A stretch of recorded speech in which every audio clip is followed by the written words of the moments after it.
ఈ వీడియోలో మనము సుజుకి బ్రెజా అదేవిధంగా టాటా నెక్సాన్ గురించి తెలుసుకుందాము. ఇవి సబ్ 4 మీటర్ ఎస్యూవీలు అంటారు. అంటే లెంత్ లెస్ దాన్ 4 మీటర్స్ ఉంటుందన్నమాట. ఈ మధ్య కాలంలో ఈ సెగ్మెంట్ ఎక్కువ సేల్ అవుతుంది. ఎక్కువ మంది కొంటున్నారు. ఎక్కువ మంది కూడా ఇష్టపడుతున్నారు. కొద్దిమంది అయితే కొనాల్సి వస్తుందన్నమాట. కారణాలు ఏంటంటే ఎక్కువ గ్రౌండ్ క్లియరెన్స్ ఉంటుందన్నమాట దీంట్లో. మనకు కూడా గ్రౌండ్ క్లియరెన్స్ ఎక్కువ ఉండాల్సిన అవసరం వచ్చిందన్నమాట. Road repairs, pot holes, speed breakers, రోడ్లు సరిగా లేని చోట కార్ తీసుకెళ్లాలంటే ఎక్కువ గ్రౌండ్ క్లియరెన్స్ అవసరం అవుతుందన్నమాట. ఈ కార్లలో మనకి ఎక్కువ గ్రౌండ్ క్లియరెన్స్ వస్తుంది. వీటిని ఎస్యూవీలు అంటారు. సో కాల్డ్ ఎస్యూవీలు అంటే బాక్సీ డిజైన్ ఉంటుంది, 2 బాక్స్ డిజైన్ ఉంటుంది. సీటింగ్ పొజిషన్ కూడా బాగుంటుంది, పైన కూర్చున్నట్లు ఉంటుందన్నమాట. అలా ఉంటే మనకు విజిబిలిటీ అంతా బాగుంటుంది. చాలామందికి హై సిట్టింగ్ పొజిషన్ అంటే ఇష్టం అనమాట. మంచిగా కమాండింగ్ పొజిషన్లో కూర్చున్నప్పుడు మనకు ఓవరాల్గా బాగా కనిపిస్తూ ఉంటుంది. మనం కూడా కాన్ఫిడెంట్గా డ్రైవ్ చేయొచ్చు అనమాట. సో ఇప్పుడైతే రెండు కార్లలోని ప్లస్ పాయింట్స్ ఏంటి, మైనస్ పాయింట్స్ ఏంటి అని తెలుసుకుందాము. తర్వాత మీకు కూడా ఒక క్లారిటీ వస్తుంది. మీరు కూడా ఈ సెగ్మెంట్లోని కార్ కొనాలని చూస్తుంటే ఈ వీడియో చూసిన తర్వాత మీకే ఏ కార్ సూట్ అవుతుంది, దేంట్లో ఏవి మంచి ఫీచర్స్ ఉన్నాయని మీకు తెలుస్తుంది అనమాట. ఇప్పుడైతే మనము సుజుకి బ్రెజా గురించి తెలుసుకుందాము. దీంట్లోని ప్లస్ పాయింట్స్ ఏంటని చూస్తే కొత్తగా రీసెంట్గానే few days back face lift వచ్చింది. దీంట్లో కొన్ని యాడిషన్స్ కూడా మంచిగా యాడ్ చేశారనమాట. ఈ ఫేస్ లిఫ్ట్ అంటే ఎక్కువ ఎక్స్టీరియర్ కూడా చేంజెస్ చేస్తూ ఉంటారు. కానీ దీంట్లో అయితే ఎక్కువ చేంజెస్ ఏం చేయలేదు, సేమ్ అలాగే ఉంది. ముందు ఎలా ఉందో ఇప్పుడు కూడా అలాగే ఉంది. అది కొద్దిమందికి నచ్చుతుంది, కొద్దిమందికి నచ్చకపోవచ్చు. ఎస్పెషలీ ముందరైతే కొద్దిగా చేంజెస్ చేశారు. బాగుంది, ముందు కూడా బాగుంది చూడడానికి, ఇప్పుడు కూడా అలాగే ఉంది. లుక్స్ వైజ్ అయితే బాగుంది ఇది. ఎక్స్టీరియర్ చాలా బాగుంది, గ్రౌండ్ క్లియరెన్స్ కూడా చాలా బాగుంది. ఇంటీరియర్ అయితే సుజుకి కార్లన్నీ ఒకేలా ఉంటాయి. మీకు తెలుసు కదా, ఒకేలాగా డార్క్ థీమ్ అయినా వాళ్ళు మెయింటైన్ చేస్తూ ఉంటారు. పార్ట్స్ అన్నీ కూడా షేర్ చేసుకుంటూ ఉంటారు. దానివల్ల వాళ్ళ కాస్ట్ కూడా తగ్గుతుంది, మనకు కూడా తక్కువ రేట్లో కారు లభిస్తుంది అనమాట. అదొక మంచి విషయం. కానీ కాస్త ప్రీమియంగా ఉంటే ఇంటీరియర్ ఇంకాస్త బాగుండేది. సో ఫ్యూచర్లో అన్న వాళ్ళు చేంజ్ చేస్తారేమో చూద్దాం, అదొకటి. ఇంకోటి మంచి యాడిషన్స్ అని చెప్పాను కదా, ఫస్ట్ నాకు నచ్చింది ఏంటంటే సేఫ్టీ. క్రాష్ టెస్ట్ చేశారు దీన్ని భారత్ ఎన్క్యాప్లో. 5 స్టార్ సేఫ్టీ వచ్చింది, అదొక మంచి విషయం యాక్చువల్గా. ఇంతకుముందు దీంట్లో 4 స్టార్ ఉండేది, ఇప్పుడైతే 5 స్టార్ అయిందనమాట. తర్వాత ఇంకొకటి వీళ్ళు యాడ్ చేసింది ఏంటంటే కొత్త ఇంజిన్ యాడ్ చేశారనమాట.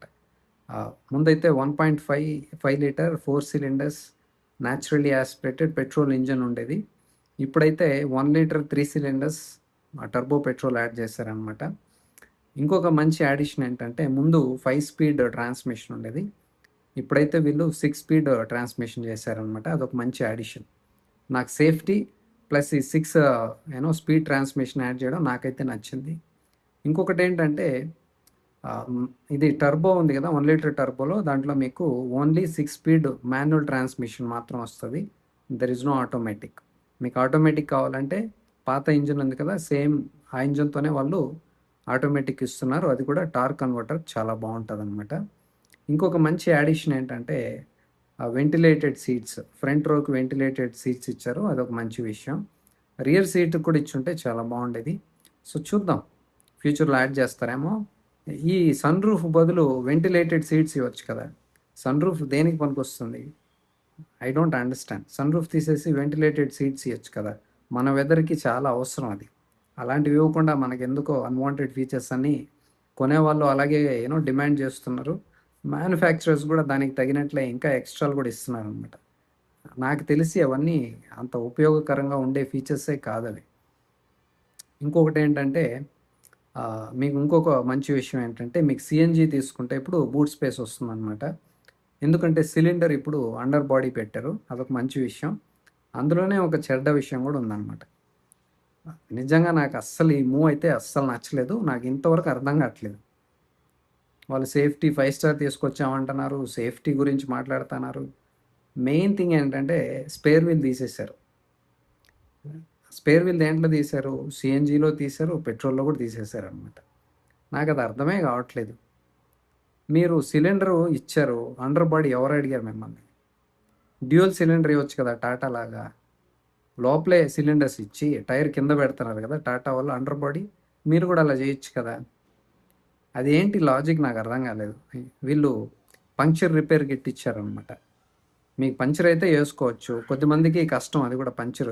ఇప్పుడు ఇన్ కేసు ఎవరన్నా లేడీ ఎవరన్నా తీసుకెళ్లారు అనుకుందాం కార్ని, లేకపోతే ఎవరైనా సరే మనం కూడా కారు తీసుకెళ్ళాము, రోడ్డు మధ్యలో ఎప్పుడో హైవేలో వెళ్ళినప్పుడు టైర్ కట్ అయిపోయింది, ఎలా పంచర్ వేస్తాం? టైర్ బస్ట్ అయిపోయింది, ఎలా పంచర్ వేస్తాం? మిడ్ నైటో ఎప్పుడో ఎక్కడో ఇలాగైతే ఏంటి పరిస్థితి? స్పేర్ వీల్ లేకపోతే పరిస్థితి ఏంటి? సో నాకు అర్థమే కాలేదు ఇది. రెండింట్లో లేదు అసలు. స్పేర్ వీల్ తీసేయడం అనేది అసలు మంచి విషయమే కాదు, ఎవరు కూడా దీన్ని ఎంకరేజ్ చేయకూడదు అసలు. సో అదొకటండి. మీకైతే నెక్స్ట్ ప్లస్ పాయింట్స్ ఏంటంటే మైలేజ్ కూడా కాస్త పెరిగిందనమాట. సుజుకి గురించి తెలుసు కదా మనకు, మైలేజ్ బాగుంటుంది, క్వాలిటీ బాగుంటుంది, ఆఫ్టర్ సేల్ సర్వీస్ కూడా బాగుంటుంది. కాబట్టి ఇవన్నీ దాంట్లో plus points and minus points అనమాట. మీకు యాజ్ ఇట్ ఈజ్ మీకు స్ట్రాంగ్ హైబ్రిడ్ యాడ్ చేయలేదు, ముందున్న స్మార్ట్ హైబ్రిడే వస్తుందన్నమాట. అలాగే డీజిల్ కూడా యాడ్ చేయలేదు వీళ్ళ దగ్గర డీజిల్ ఇంజన్సే లేవు కాబట్టి. ఇక రైడ్ అండ్ హ్యాండ్లింగ్ కూడా బాగుంటుంది, సిటీకైనా హైవేకైనా కూడా బాగుంటుంది, మీకు కంఫర్టబుల్గా ఉంటుంది, స్పేస్ కూడా బాగుంటుంది. రియర్ సీట్లో మంచి స్పేస్ కావాలంటే ఇది మంచి ఆప్షన్ మీకు. ఇప్పుడు టాటా నెక్సాన్లోని ప్లస్ పాయింట్స్ ఏంటి, మైనస్ పాయింట్స్ ఏంటి అని తెలుసుకుందాము. దీంట్లోని ప్లస్ పాయింట్స్ ఏంటని చూస్తే దీంట్లో కూడా మంచిగా గ్రౌండ్ క్లియరెన్స్ ఉంది, సీటింగ్ పొజిషన్ చాలా బాగుంది, సీటింగ్ కంఫర్ట్ చాలా బాగుంది, అలాగే సేఫ్టీ 5 స్టార్ సేఫ్టీ ఉంది. ఇంకా ముఖ్యమైన విషయం ఏంటంటే రైడ్ అండ్ హ్యాండ్లింగ్ చాలా బాగుంది, మీకు మంచిగా స్టీరింగ్ ఫీడ్బ్యాక్ ఉంటుంది, కనెక్టెడ్ ఫీలింగ్ ఉంటుంది. వీళ్ళలో ప్లస్ పాయింట్ తెలుసు కదా, టాటా అంటే సేఫ్టీ చాలా బాగుంటుంది, సీటింగ్ కంఫర్ట్ చాలా బాగుంటుంది, రైడ్ అండ్ హ్యాండ్లింగ్ చాలా బాగుంటుంది అనమాట. వేరే కంపెనీలు కూడా వీళ్ళని చూసి నేర్చుకుంటే ఈ విషయాల్లో చాలా బాగుంటుంది అనమాట. ఉదాహరణకి సుజుకి కూడా వాళ్ళ రైడ్ అండ్ హ్యాండ్లింగ్ కూడా ఇంకా ఇంప్రూవ్ అవ్వాలి. టాటాలో అయితే చాలా బాగుంటుంది, మీకు రోడ్స్ బాగాలేని చోటైనా, హైవేకైనా, సిటీకైనా కూడా చాలా బాగుంటుంది. మీకు మంచి సేఫెస్ట్ కార్ కావాలి అంటే నెక్సాన్ 5 స్టార్ ఉంది, రెండింట్లో 5 స్టార్ ఉందన్నమాట. సేఫ్టీ రిలేటెడ్ పాయింట్స్ విషయం కూడా తర్వాత చెప్తాను నేను. ఇంకోటి ఏంటంటే దీంట్లో మల్టిపుల్ ఇంజిన్ ఆప్షన్స్ ఉన్నాయి మనకు. పెట్రోల్లోనే మనకు టర్బో ఉంది, అలాగే సేమ్ ఇంజిన్ కాంబినేషన్లో మనకు సిఎన్జి కూడా దొరుకుతుంది. మీకు ఎక్కువ మైలేజ్ కావాలంటే సిఎన్జి తీసుకోవచ్చు. ఇంకొంతమందికి నాకు సిఎన్జి వద్దు, నాకు ఇంకా ఎక్కువ మైలేజ్ కావాలి అని చూస్తుంటే డీజిల్ ఉంది, డీజిల్లో మంచి టార్క్ లభిస్తుంది, దాంతోపాటు మంచి మైలేజ్ కూడా వస్తుంది. చాలామందికి డీజిల్ అంటే చాలా ఇష్టం, చాలామంది ఫ్యాన్స్ ఉన్నారు ఇప్పుడు డీజిల్ ఇంజన్స్కి ఇప్పుడు కూడా. సో మీరు కూడా డీజిల్ ఫ్యాన్స్ అయితే, మైలేజ్ ఎక్కువ కావాలి, టార్క్ ఎక్కువ కావాలని చూస్తుంటే మీకు దీంట్లో డీజిల్ ఆప్షన్ ఉందన్నమాట. ఇంకోటి ఏంటంటే మీకు ఎలక్ట్రిక్ వెహికల్ కూడా ఉంది నెక్సాన్లో. సో దీంట్లో చాలా ఆప్షన్స్ ఉన్నాయి. పెట్రోల్లో టర్బో పెట్రోల్ ఉంది, సేమ్ ఇంజన్తో సిఎన్జి ఉంది, మనకు డీజిల్ ఉంది, అలాగే ఈవీ కూడా ఉందన్నమాట. మీకు దీంట్లో సిఎన్జి లభిస్తుంది, బూట్ స్పేస్ కూడా లభిస్తుంది అనమాట. ఎందుకంటే డ్యూయల్ సిలిండర్స్ ఇచ్చిండారు వీళ్ళు, కాబట్టి మీకు బూట్ స్పేస్కి ఏ విధమైన సమస్య ఉండదు. కాకపోతే కొంచెం తక్కువ ఉంటుంది బూట్ స్పేస్, పెట్రోల్తో డీజిల్తో కంపేర్ చేస్తే కాస్త తక్కువ ఉంటుంది, but still it is okay. మనకు బూట్ స్పేస్ లభిస్తుంది, మైలేజ్ వస్తుంది, స్పేర్ వీల్ కూడా వస్తుంది, కాబట్టి మంచి విషయం అది. ఇది అండి, మీకు మంచి సేఫెస్ట్ కార్ కావాలి, మంచి మైలేజ్ కావాలి, ఫిట్ అండ్ ఫినిష్ సమస్యలు ఉండకూడదు, ఆఫ్టర్ సేల్ సర్వీస్ చాలా బాగుండాలి, ఓనర్షిప్ ఎక్స్పీరియన్స్ చాలా బాగుండాలి అంటే మీకు బ్రెజా చాలా బాగుంటుంది. ఇటు పక్కన సాలిడ్ బిల్డ్ క్వాలిటీ కావాలి, దీంట్లో కూడా సేఫ్టీ 5 స్టార్ ఉంది, రెండింట్లో 5 స్టార్ ఉంది. అలాగే మంచి రైడ్ అండ్ హ్యాండ్లింగ్ కావాలి, ప్లాంటెడ్గా ఉండాలి అని చూస్తుంటే మీకు టాటా నెక్సాన్ చాలా బాగుంటుంది అనమాట. ఇప్పుడు మనము వీటికి సంబంధించిన టెక్నికల్ డీటెయిల్స్ ఏంటో తెలుసుకుందాము. ఫస్ట్ అయితే నేను చెప్పాను కదా క్రాష్ టెస్ట్ చేశారు రెండింటిని అని. సుజుకి బ్రెజాకి పాయింట్స్ ఎన్ని వచ్చాయంటే 30.41 వచ్చాయి అవుట్ ఆఫ్ 32. ఓకే, అలాగే మనము టాటా నెక్సాన్కి చూస్తే 29.41 వచ్చాయి అవుట్ ఆఫ్ 32. అంటే సుజుకి బ్రెజాకే ఎక్కువ పాయింట్స్ వచ్చాయన్నమాట దీంట్లో. ఇప్పుడు ఈ length, dimensions, other engine details అనేవి తెలుసుకుందాము. ఇప్పుడు సుజుకి బ్రెజా డీటెయిల్స్ చూద్దాము. లెంత్ చూస్తే 3995 ఉంది, అలాగే విడ్త్ చూస్తే ఇవన్నీ ఎంఎంలో ఉన్నాయి, 1790 ఉంది. తర్వాత హైట్ చూస్తే 1685 ఉంది, వీల్ బేస్ 2500 ఉంది. తర్వాత దీంట్లో 2 ఇంజిన్స్ ఉన్నాయి కదా. ఇప్పుడు ఫస్ట్ది అయితే 1 లీటర్ అనమాట, ఇది స్మార్ట్ హైబ్రిడ్తో వస్తుంది. స్మార్ట్ హైబ్రిడ్ అనేది నాకు అర్థం కాదు, ఇప్పుడు ఒక మంచి ఆప్షన్ ఉంది వీళ్ళకి. ఉన్నింది ఫేస్ లిఫ్ట్ వచ్చినప్పుడు. స్ట్రాంగ్ హైబ్రిడ్ తీసుకొచ్చిండొచ్చు. ఇప్పుడు కూడా ఈ ఎథనాల్ మిక్స్ చేయడం వల్ల మైలేజ్ డ్రాపు అది ఇది ఉంది కదా! ఇంకా మనకు ఈ ఇంపోర్ట్ కూడా తగ్గిండేది. ఎందుకంటే మైలేజ్ పెరుగుతది. మనకు ఖర్చు తగ్గుంటది కదా! సో, స్మార్ట్ హైబ్రిడ్ ఇచ్చారు వీళ్ళు స్ట్రాంగ్ హైబ్రిడ్ ఇవ్వకుండా. ఈ కెపాసిటీ చూస్తే 998 సీసీ అనమాట ఇది. పవర్ చూస్తే మనకు 81 కిలోవాట్ ఉంది. అంటే 110.12 PS ఉందనమాట. At 5500 RPM. టార్క్ చూస్తే 170 న్యూటన్ మీటర్స్ ఉంది. At 2000 to 3500 RPM. Fuel tank capacity చూస్తే 48 లీటర్స్ ఉంది. దీంట్లో నేను చెప్పాను కదా! 6 స్పీడ్ ట్రాన్స్‌మిషన్ మాత్రం వస్తది. మనకు ఇంకొక ఇంజిన్ చూస్తే ఇది కూడా స్మార్ట్ హైబ్రిడ్ వస్తది. వితౌట్ హైబ్రిడ్ కూడా వస్తుందనమాట. ఇది 1462 సీసీ ఉంది. పవర్ చూస్తే 75.8 కిలోవాట్ ఉంది. అంటే 103.05 PS ఉందనమాట. At 6000 RPM. అలాగే టార్క్ చూస్తే 139 న్యూటన్ మీటర్స్ ఆఫ్ టార్క్ ఉంది. ఇది కూడా same 48 litres of fuel tank ఉందనమాట. దీంట్లో మనకు 6 స్పీడ్ మాన్యువల్ ట్రాన్స్‌మిషన్ అలాగే 6 స్పీడ్ ఆటోమేటిక్ వస్తది. అంటే ఇది టార్క్ కన్వర్టర్ చాలా బావుంటది. మనకు ఎప్పుడైనా ఆటోమేటిక్ మంచి ఎక్స్‌పీరియన్స్ కావాలంటే టార్క్ కన్వర్టర్ లేదా సీవీటీ చాలా బావుంటదనమాట. సో, సేమ్ మనకు తెలుసు కదా! సేమ్ ఇంజిన్‌తో మనకు సీఎన్‌జీ కూడా వస్తది. మీకు same fill tank capacity 48 litres ఉంది. సీఎన్‌జీ 55 లీటర్స్ వస్తదనమాట. దీంట్లో కూడా మనకి ఓన్లీ మాన్యువల్ వస్తది. అది కూడా 6 స్పీడ్ మాన్యువల్ ట్రాన్స్‌మిషన్. ఓకే. మీకు సీఎన్‌జీలో ఆటోమేటిక్ రాదనమాట. వీళ్ళు అది యాడ్ చేస్తారేమో అనుకున్నాను. కానీ వాళ్ళు చేయలేదు. దీంట్లో మైలేజ్ చూస్తే టర్బోలో ఎల్ఎక్స్ఐ, వీఎక్స్ఐలో 20.47 ఉంది మైలేజ్. మంచి మైలేజ్. అలాగే జెడ్ఎక్స్ఐ ప్లస్‌లో చూస్తే 19.96 ఉంది మాన్యువల్‌లో. There is no automatic. అలాగే మామూలు 1.5 లీటర్ ఇంజిన్ ఉంది కదా! అది చూస్తే ఎల్ఎక్స్ఐ, వీఎక్స్ఐ ఎంటీ 21.09 ఉంది మైలేజు. ఇదంతా క్లెయిమ్డ్ మైలేజ్ అనమాట. జెడ్ఎక్స్ఐ మాన్యువల్‌లో 20.81 ఉంది. అలాగే వీఎక్స్ఐ, జెడ్ఎక్స్ఐ ప్లస్ ఆటోమేటిక్‌లో 20.17 ఉంది. తర్వాత సీఎన్‌జీ చూస్తే మనకు 26.90 ఉందనమాట. సో, అలాగే టాటా నెక్సాన్ చూస్తే మనకు లెంత్ 3995 ఉంది. విడ్త్ 1804 ఉంది. హైట్ 1620 ఉంది. వీల్ బేస్ చూస్తే 2498 ఉందనమాట.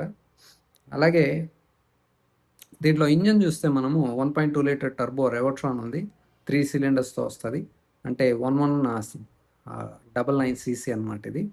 దీంట్లో మనకు 88.2 కిలోవాట్ ఉందనమాట పవరు. అలాగే టార్క్ చూస్తే 170 న్యూటన్ మీటర్స్ ఉంది. ఇప్పుడు డీజిల్ ఇంజిన్ చూస్తే 1.5 లీటర్ రెవో టార్క్ అనమాట ఇది. 1497 సీసీ 4 సిలిండర్స్‌తో వస్తది. ఎప్పుడైనా 4 సిలిండర్స్ ఉంటే చాలా బావుంటది. అది కూడా 1500 సీసీ ఉండాలి. మనకైతే ట్యాక్సుల వల్ల అలా ఉంది. ఉదాహరణకి ఫ్రాంక్స్ చూస్తే వేరే దేశాల్లో వాళ్ళు మనకు 1 లీటర్ అమ్ముతారు. 1.2 లీటర్. బయటైతే 1.5 లీటర్ అమ్ముతారనమాట స్టాండర్డ్‌గా. So, because of the taxes we are the losers అనమాట కొన్ని విషయాల్లో. ఉదాహరణకి 1.2 లీటర్ రెస్ట్రిక్షన్ ఉండడం, లెస్ దాన్ 4 మీటర్స్ రెస్ట్రిక్షన్స్ ఉండడం వల్ల మంచి మంచి కార్స్ కూడా, మంచి ఇంజిన్స్ కూడా మనం మిస్ అవుతున్నాం అనమాట. మంచి బ్రాండ్స్ కూడా. దీంట్లో పవర్ చూస్తే 84.5 కిలోవాట్ ఉందనమాట. టార్క్ చూస్తే 260 న్యూటన్ మీటర్స్ ఉంది.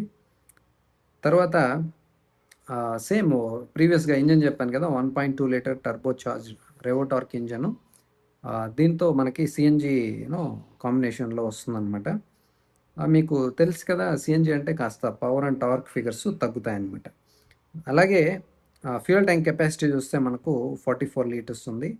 వీటికి సంబంధించిన ప్రైజింగ్ ఏంటో తెలుసుకుందాం ఇప్పుడు. Suzuki Brezza petrol manual pricing చూస్తే 7,39,900 నుంచి స్టార్ట్ అవుతుంది. ఎక్స్ షోరూమ్ ప్రైస్ ఇది. అలాగే మీకు మామూలు న్యాచురల్లీ యాస్పిరేటెడ్ కావాలంటే 8,29,900 నుంచి స్టార్ట్ అవుతుంది. అదే మనము సీఎన్‌జీ చూస్తే 9,29,900 నుంచి స్టార్ట్ అవుతుందనమాట. అదేవిధంగా పెట్రోల్‌లో ఆటోమేటిక్ చూస్తే 10,60,900 నుంచి స్టార్ట్ అవుతుంది. ఇది ఆటోమేటిక్ చెప్పాను కదా! టార్క్ కన్వర్టరు చాలా బావుంటది. టాటా నెక్సాన్ ప్రైజింగ్ చూస్తే పెట్రోల్ మాన్యువల్ 7,36,990 రూపీస్‌కి వస్తుందనమాట. అలాగే పెట్రోల్ ఆటోమేటిక్ చూస్తే 8,81,990కి వస్తుంది. ఇది ఏఎంటీ అనమాట. గుర్తుపెట్టుకోండి. ఏఎంటీ అనేది మనకంత మంచి ఎక్స్‌పీరియన్స్ ఇవ్వదు. టార్క్ కన్వర్టర్ సీవీటీతో కంపేర్ చేస్తే అంత హెడ్ నాట్స్ కాస్త డిలే ఉంటుందనమాట. గేర్ చేంజ్ అయ్యేటప్పుడు. అదే మనకు మీకు మంచి ఎక్స్‌పీరియన్స్ కావాలంటే దీంట్లో డీసీఏ కూడా ఉందనమాట. డ్యూయల్ క్లచ్ ఆటోమేటిక్ అనేసి. ఇది కావాలంటే మీకు 11,24,990 నుంచి స్టార్ట్ అవుతుందనమాట. అదేవిధంగా డీజిల్ చూస్తే మాన్యువల్ మనకు 8,99,990కి వస్తుంది. డీజిల్‌లో ఆటోమేటిక్ చూస్తే మనకు ఇది కూడా ఏఎంటీ ఉంది. టార్క్ కన్వర్టర్ ఇవ్వలేదు వీళ్ళు. డీసీటీ ఇవ్వలేదు. ఏఎంటీ ఇచ్చారు డీజిల్‌లో. ఈ స్టార్టింగ్ ప్రైసు 10,64,990కి వస్తుందనమాట. ఇది అన్నింట్లో మీకు డీజిల్‌లో ఆటోమేటిక్ కావాలంటే ఓన్లీ ఏఎంటీ ఉందనమాట. There is no torque converter. అదేవిధంగా మీకు సిఎన్జి చూస్తే 8,29,990 నుంచి స్టార్ట్ అవుతుంది. ఇప్పుడు నేను చెప్పిన ఈ ప్రైజెస్ అన్నీ ఎక్స్ షోరూమ్ ప్రైజెస్ అనమాట. సో ఇది అండి నేను చెప్పినట్లుగా మీకు మంచి మైలేజ్ కావాలి, మంచి ఆఫ్టర్ సేల్ సర్వీస్ ఉండాలి, మంచి క్వాలిటీ ఉండాలి, మంచి ఫిట్ అండ్ ఫినిష్ ఉండాలి అంటే మీకు బ్రెజా బాగుంటుంది. అదేవిధంగా సాలిడ్ బిల్డ్ క్వాలిటీ, మంచి రైడ్ అండ్ హ్యాండ్లింగ్ కావాలి, ప్లాంటెడ్గా ఉండాలి అంటే మీకు టాటా నెక్సాన్ చాలా బాగుంటుంది. దేనికి మీరు మల్టిపుల్ టైమ్స్ టెస్ట్ డ్రైవ్ చేసి తర్వాతే ఫైనల్ డెసిషన్ తీసుకోండి.